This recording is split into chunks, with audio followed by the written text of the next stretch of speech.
Right now, somewhere around your house, there are plants growing that you've probably spent years trying to kill. In the lawn, in the cracks by the driveway, along the fence, right at the edge of the raised bed.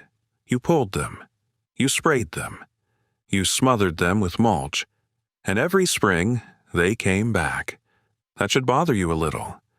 Because the average American household spends over $500 a year on lawn care, and a good chunk of that money goes into destroying plants that are not just edible, but in some cases more useful than the vegetables people work hard to grow on purpose.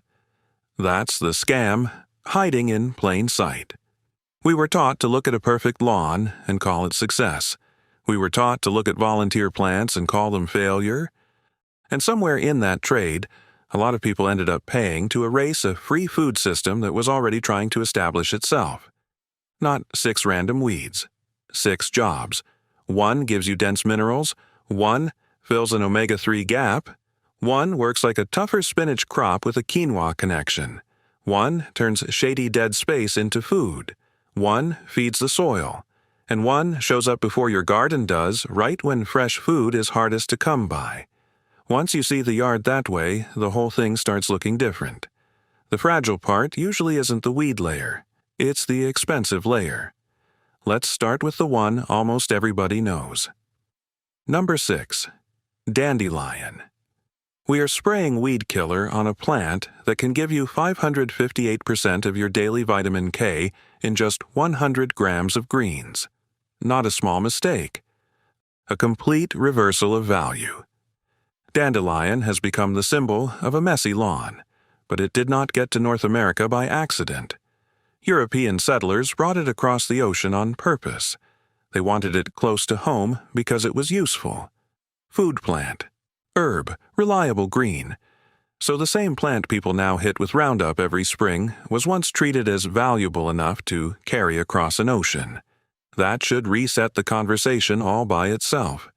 And the nutrition only makes it harder to ignore. Dandelion greens bring beta-carotene, calcium, and far more density than most people expect from something growing beside a sidewalk. The leaves are useful. The flowers are useful. The root has been used for generations. This is not one of those plants that's technically edible if things get desperate. It has real range. It also refuses to be delicate. Spinach needs timing. Spinach bolts. Spinach gets chewed up. Spinach asks for good soil, attention, and decent luck. Dandelion doesn't care. It pushes through compacted ground. It handles frost. It sends down a deep taproot. It comes back year after year like it has already made up its mind about the property. And that matters. Because a useful plant isn't just nutritious on paper. It has to actually show up. It has to keep showing up. It has to work in the kind of yard people really have, not the kind they imagine in spring. Then there's the market secret. Dried dandelion root already sells in health food stores for real money. People buy it in bags. So when somebody says, well, maybe it's edible, but that doesn't make it valuable, the market already answered that. It's valuable. You're just used to seeing it under a mower blade. And if dandelion makes lawn care look wasteful, the next plant makes the supplement aisle look even stranger. Number 5. Purslane people buy fish oil while ripping purslane out of the garden bed with their bare hands. That's how upside down this gets. Purslane is a low-growing one with thick stems and small rounded leaves. It hugs the soil. It doesn't look important. It definitely doesn't look like the kind of plant people spend money trying to replace with capsules. And yet, it contains 300 to 400 milligrams of alpha-linolenic acid per 100 grams. In plain English, it's one of the best plant sources of omega-3 you're likely to find growing wild in a yard. That alone would make it interesting. What really sells it, though, is when it shows up and how it behaves. Walk outside in late August. Tomatoes stressed, lettuce long gone, soil drying fast, hose dragged across the yard again. The garden that looked full of promise in May is now asking for help every other day. Purslane likes that weather. It uses C4 photosynthesis. which is exactly why it handles heat and drought so well. While softer crops are starting to surrender, purslane is still there, still green, still growing low and steady like summer never bothered it in the first place. That's not just a nutrition story, it's a survival story. No pampering, no special bed, no hovering over it with a watering wand. It's one of the few plants in the yard that actually looks built for the hardest stretch of the season. So step back and look at the logic. People buy supplements to cover an omega-3 gap. People spend water trying to keep tender greens alive in high heat. And in the middle of that, a free plant, solving both parts of the problem, gets yanked out and tossed aside. Bad trade. Especially when you realize that some gardeners spend all season babying spinach, while its tougher, more productive cousin is already volunteering just a few feet away. That's lamb's quarters. Some gardeners baby spinach all season, while its tougher cousin is already volunteering a few feet away. That's lamb's quarters. Blue-green leaves. Slight dusty coating underneath. Easy to miss if you aren't looking for it. Easy to dismiss if you've already decided only planted crops count as real crops. But lamb's quarters deserves a lot more respect than that. For one thing, it's related to quinoa, so right away you're not looking at some random nuisance. You're looking at a plant family with real food value built into it. The leaves carry more protein than regular spinach, gram for gram, along with iron, calcium, riboflavin, and vitamins A and C. You can cook it like spinach. It softens down well. It fits into meals in a very normal, usable way. Then there's the history. Native American communities cultivated lamb's quarters intentionally. Not casually noticed, not tolerated, cultivated. They harvested both the leaves and the seeds. That matters because it tells you this plant already had a place in a working food system long before modern gardening culture trained people to ignore it. And history like that carries weight. Now bring it back to a real backyard. Somebody is out there sowing spinach, protecting it, replanting it, dealing with pests, watching it bolt the second the weather turns. A few feet away, lamb's quarters is already up, already adapted, already edible, and charging exactly nothing for the privilege. No seed packet, no nursery tag, no seasonal drama, just food. So I keep coming back to the same question with plants like this. How often are we calling something worthless just because nobody sold it to us first? Because that habit runs deep in gardening. And the next plant proves the yard still has value in the corners most people barely count. Number 3. Wood sorrel. Most yards have little useless zones. Wood sorrel disagrees. This is the small one with heart-shaped leaves and tiny yellow or white flowers, usually tucked into places people half ignore. Under trees. Along a north-facing fence. In the cooler edge of a bed where the sun never quite stays long enough to make the space feel productive. Every yard has pockets like that. Not bad enough to notice. Not good enough to plan around. Just there. Wood sorrel gives those spaces a job. It has that tart, lemony bite because of oxalic acid, and that sharp flavor points to the thing that makes it valuable here. Vitamin C. Fresh vitamin C matters most when diets lean too hard on stored grains, starches, and shelf-stable food. It's one of the first things a food system starts lacking when the fresh layer disappears. So this little plant is doing more than adding flavor. It's filling a real nutritional gap in a part of the yard where most crops wouldn't even bother trying. That's efficient in the best possible way. Not showroom efficient, not seed catalog efficient, real yard efficient, the kind where the shady margin earns its keep instead of sitting there as decorative dead space. And once you start seeing that, the whole property shifts. The raised bed isn't the entire food system, it's just one part of it. Because some plants feed you, some plants feed the soil. And Clover has been doing that job in plain sight for a very long time.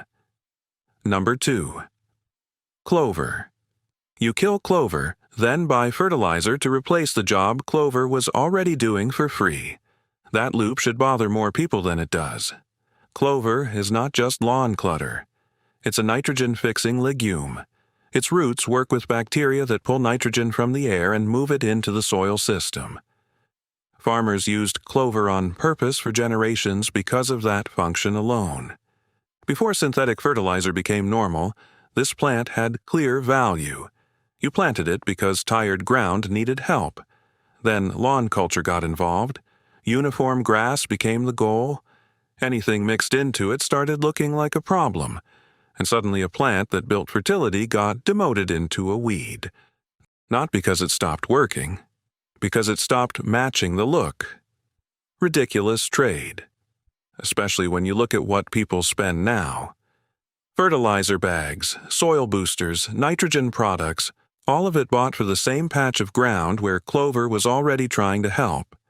And clover brings more than one kind of value. Red clover and white clover feed pollinators. They cover soil. They soften the look of a lawn without turning it into bare dirt. Dried red clover flowers also sell through herbal retailers for real money, usually by the ounce. So once again, the market recognizes value while yard culture treats the plant like trash.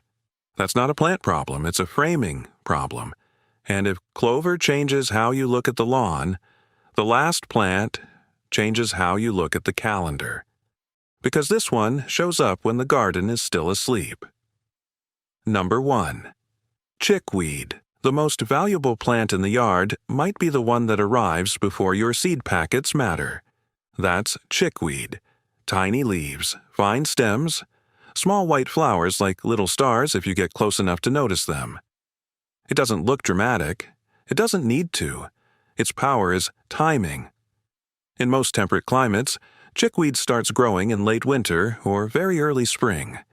That muddy, raw stretch when the beds are cold, your main crops aren't ready, and there's almost nothing fresh outside unless you planned far ahead or paid for it somewhere else. That stretch is the weak point. Not July. Not the harvest photos, that gap between depleted winter stores and the first real flush of spring growth. Chickweed fills it. And that's a serious job, because in any real food security conversation, timing matters as much as quantity. A crop that shows up exactly when little else is available carries more weight than a crop that arrives later under easier conditions. Chickweed does that naturally. It tastes mild. It's actually pleasant to eat. It brings vitamin C, calcium, magnesium, and iron. One plant can produce around 800 seeds, and those seeds can stay viable in the soil for up to 10 years. So once chickweed settles into a space, it isn't making a one-time appearance. It's joining the yard's long-term memory. That's why it works so well as an early spring bridge food. Before the beds are fully awake, it's there. Before the catalog garden gets going, it's there. Before you've done anything impressive, it's already working. That's resilience in the form that matters most. Availability. And once you really see that, the whole list stops feeling like 6 interesting facts and starts feeling like a pattern your yard has been showing you for years. Pull back and look at the whole system. So what do these 6 plants actually give you?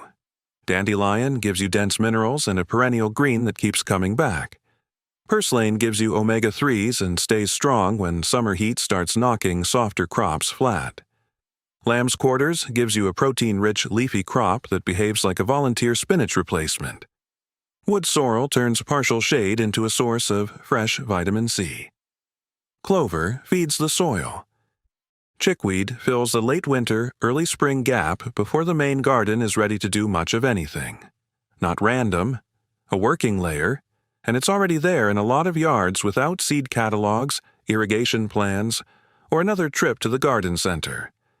Meanwhile, the system people are told to trust is the one that keeps asking for more. More fertilizer, more spraying, more watering, more correction, more money every season just to hold the look together. Some cultivated crops are absolutely worth the effort. Of course they are. This is not an argument against gardening. It's an argument against blindness. Because when August heat rolls in and your tomatoes start stressing, when lettuce bolts, when timing slips, when life gets busy, The wild layer is still there, still growing, still adapting, still doing jobs you didn't have to assign. That's the power shift.